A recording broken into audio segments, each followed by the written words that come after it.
pointing Your to that spirit moment reacted when before you your thoughts reacted. had time to That panic. moment when you went back to the old habit. While That others were moment still when you squinting doubted at the promise, atmosphere, wondering or why it envied felt off someone God, else's breakthrough, had already or asked repositioned God you why it 3 was steps to taking the so side, long. out of reach, The out of accuser danger, is out of building the a enemy's case from line of your fire. most human Something moments, targeted using you, them as but it evidence could that not you have touch you, disqualified because yourself you, from my the friend, growth, from the love, are a from the walking, light you breathing were shown. miracle He disguised is in telling you ordinary that you are skin. close, Before we go but deeper into not this quite. revelation, I want to pause and That honor there you is for being one here. more thing you have to fix. Your One presence, more area your of quiet lack to support, address. your willingness One to more listen, version none of of it yourself goes to come unnoticed. before the If blessing this that message waits. speaks to your That spirit is in the any way, lie. drop And I need you to 777 hear what inches. the The scripture comments, actually says not for to hype, not for dismantle it. pressure, but as a simple Romans way of saying, I 8:30 receive declares, this. and those Let it be he a sign of predestined, alignment, he awakening, and also agreement. called. And Those stay he with me called, until the he end, also so we can justified. uncover why Those he you are a justified, walking miracle he also and how you just glorified. dodged a bullet Listen as to if the it were structure nothing of at that all. promise. For even the Past Son of Man tense. came, Every verb. not to be ministered Called, unto, but to justified, minister, glorified. and to First, give his This is life not a a beloved, ransom process for waiting many. on chosen your ones. And they performance. came Let to me start This here is Jericho, with a no verdict apology, and no that as he was passed already hesitation. Jericho rendered. with You his, are not The his lucky. Most High disciples does You are not met the not wreck withhold standing of the here next their breathing, level vehicle, thinking because healing your blind humanity because Bartimaeus, the showed up. universe the flipped son a of He coin and it Timaeus, designed landed the on your soul who side. sat lesson by the knowing highway every No, side moment of begging. your you are not the resistance, And when he result heard of a every that it near was stumble, miss Jesus or a coming every after time him, cosmic you sat in coincidence. that he hallway began to You're cry the wondering who out you result and of were say, something far and more who you deliberate, are Thou far son becoming. of more David, have divine. mercy And on he me. You are a factored it walking living mirror. And I need you to let that settle in your spirit, not just your ears. You completed the requirement. I need you to understand what I mean when I say you're not just someone who made it through. You're someone who was moved through, protected through, carried through by hands not seen but always present. Because if the enemy had his way, if the setup had worked, if the weapon had landed, if the lie had stuck, you wouldn't be here. You wouldn't be in this moment, in this mind, with this strength. And the fact that you are, it ain't luck. Is not something you still have to earn. It's proof that your life is aligned with something greater than logic. You weren't saved randomly. You were spared strategically. See, most people think survival is about ducking quick enough. They think it's about instincts or reactions or being in the right place at the right time. But let me tell you something. You were in the line of fire. You were right there. Something had your name on it. Something was aimed at your mind, your spirit, your joy, your future. But when it got to you, it couldn't reach. Why? Because you're not living on the same frequency as you used to. You shifted. You elevated. You aligned. And that alignment, that divine synchronization with God's voice, with His timing, with His protection, that's what saved you. Not chance, not reflex, but the God who guides even your detours. Let me make it plain. You're not a survivor by accident. You're a survivor by design. And I know when you look at yourself in the mirror, you might still see the residue of battles you didn't sign up for. You may still feel the tension in your shoulders, the tightness in your chest from seasons when you had to hold yourself together with nothing but prayer and grit. But hear me, that pressure didn't crush you. It clarified you. You are not lucky. You are proof that purpose trumps plots. You are evidence that calling overrides calamity. Still waiting for the You are what happens when heaven refuses to lose. Let me say that again for the people in the back. You are what happens when heaven refuses to lose. This feels good. You didn't just avoid destruction. You rose above it. You moved through a minefield with grace so smooth. Folks thought it was easy, but they didn't see the spiritual reroutes. They didn't feel the divine hands pulling you out of places that looked harmless on the surface, but were toxic at the root. They didn't see the moments God closed the door and you cried not knowing He was blocking your assassination. You want to know why you didn't fall apart? Because your spirit is tuned to a frequency danger can't reach. The letter came, but it was stamped, returned to sender. The curse was whispered, but it got tangled in the silence. The trap was set, but the foundation shifted before you stepped. That's why you're here. That's why you're still standing.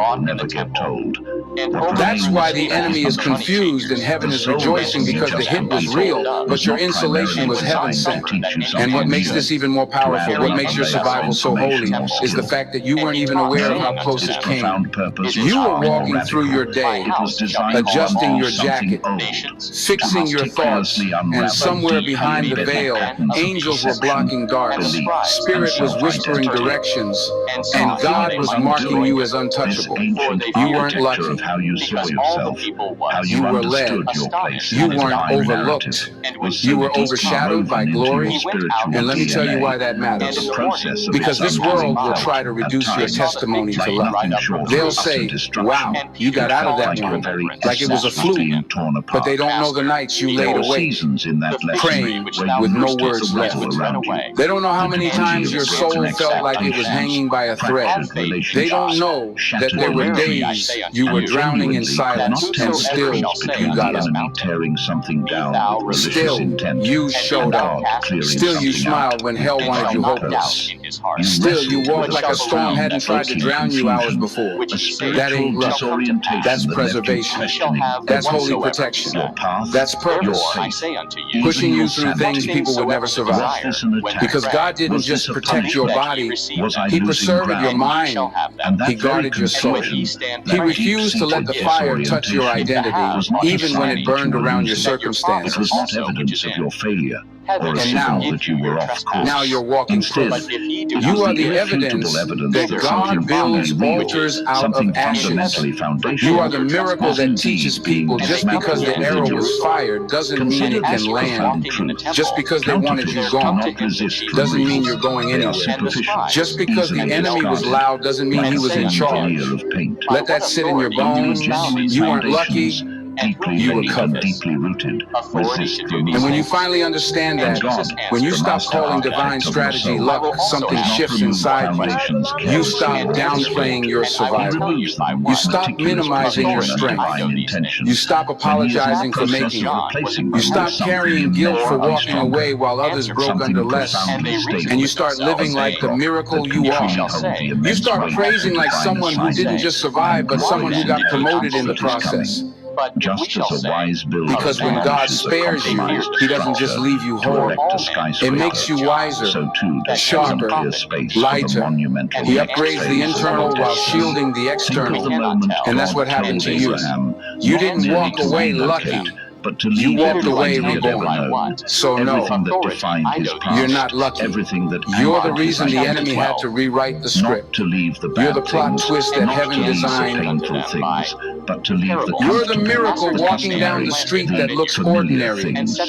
until you The land open of your his mouth, fathers, the until you voice of testify, ancestral until you praise belonging, with the kind of the fire house that of makes his demons kindred, nervous. the very You fabric didn't of just his dodge a social and bullet. familial structure. You became the The proof that people even who if it's represented fired, his entire it identity up can't to hit that point. what's already been The anointed. mirrors reflecting who he believed himself to be. God said, "Go." And in an act of profound trust building, he deliberately did not tell him where. He gave no map, no coordinates, no destination. He simply commanded movement. Because Abraham's next level, his divine elevation, was not a destination to be navigated with human logic or strategic planning. It was a relationship to be trusted, an intimacy to be deepened, a reliance on an unseen hand. It was an invitation into radical dependence, and from the moment Abraham moved without the heavens to go, taking that terrifying step into the unknown purely on the strength of God's voice, that was the completion. That was the soul lesson closing, the old season culminating in an act of absolute audacious faith. You have been walking your own deeply personal version of that same profound departure. Perhaps it wasn't a geographical move, but a relinquishing of old identities, old dreams, old securities, old friendships that no longer served your highest calling. It was a stripping away of the familiar, a letting go of comfort zones that had become spiritual cages.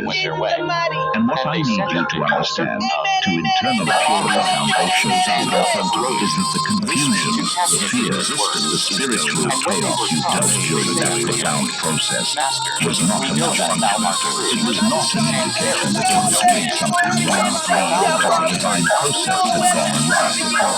No, my friend, it was the curriculum working exactly as it was designed. The disorientation was a necessary part of detaching from the old paradigm, a sign that the transformation was deep and real. Just as a caterpillar must dissolve into a seemingly chaotic goo before it can emerge as a butterfly, your soul was undergoing a radical, beautiful, and necessary metamorphosis. But here is where it goes deeper, where the truth becomes even more nuanced and often overlooked. Because departure, that courageous act of letting go, is only half of the equation. The vital part most people miss, the part that keeps them aimlessly circling in the hallway of completed lessons, perpetually on the verge but never quite stepping through, is the moment of reception. It's entirely possible, even common, to finish the arduous lesson, to have walked through the fire and emerged, yet still not fully receive, to fully embrace what that lesson has unlocked, what it has earned for you, what it has now made available. And that gap, that almost imperceptible space between completion and reception, between the finish line and the victory lap, is precisely where the enemy does his most sophisticated, most subtle, and most insidious work. He doesn't waste energy trying to overtly take the blessing from you. He knows full well that what God has ordained, no force in hell can truly revoke. His strategy is far more cunning. He tries to convince you that you are not, in fact, standing where you are standing. He doesn't need to steal your inheritance. He simply needs to persuade you that it's still far off, that you haven't truly arrived. He creates a dense spiritual fog over your present vocation, obscuring the divine reality, so that you keep desperately searching for an arrival, a confirmation, a grand signal that you have already reached. This is why so many people who are genuinely chosen by heaven, genuinely prepared for profound trials, genuinely positioned for exponential breakthrough, are still living as if they are perpetually in rehearsal. They completed the requirement, like the arduous test. It never really crossed the threshold of acceptance in their own minds. They finished the spiritual examination with flying colors, but never truly accepted the grade. Never internalized the profound truth of their elevated status and readiness. They remain in the green room, waiting for an encore, when their main performance has already begun.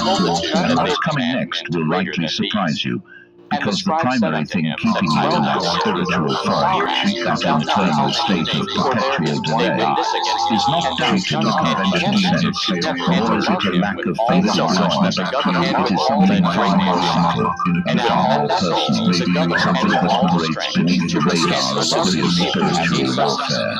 And I'm going to name it in just a moment. But first, this is when you will sense to truly land in high places of your spirit. The enemy's primary strategy in this season for you is not direct opposition. He isn't trying to block what God has already released, because he knows he lacks the authority to do so. He knows that the decree has gone forth, the blessing has been unleashed. So instead, he shrewdly builds an atmosphere of delay inside your own perception. He doesn't stop the blessing, he just makes you believe it hasn't arrived yet. He makes the present vibrant moment feel like a dusty waiting room, instead of the majestic arrival room where your inheritance awaits. He makes the profound silence, which is often a space of deep preparation and divine incubation, feel like absence, like God has forgotten you, instead of the fertile stillness before a mighty move. And he does it with diabolical precision by exploiting the one wound that nearly every chosen person carries, a deep spiritual vulnerability etched into the soul by life's trials, the wound of worthiness. I am not talking about unworthiness in the obvious, egregious sense, not the loud, accusatory voice that screams, "You are terrible, you are broken, you are utterly beyond redemption." That kind of overt condemnation is too harsh, too jarring, too clear from the enemy, to be believed for long by a spirit awakened to truth. The wound I am talking about is far quieter, far more insidious, like a subtle poison seeping into your comfort. It sounds like a whisper of self-imposed caution, a seemingly prudent hesitation. It sounds like, maybe just a little longer, suggesting you need more time to prepare, more growth before you're truly ready. It sounds like, I want to be absolutely sure before I step forward, masking a deeper reluctance to commit. It sounds like wisdom, like discernment, like patience, all virtues, yes. But underneath it, if you press into it with radical honesty, if you peel back the layers of apparent prudence, it is fear. It is the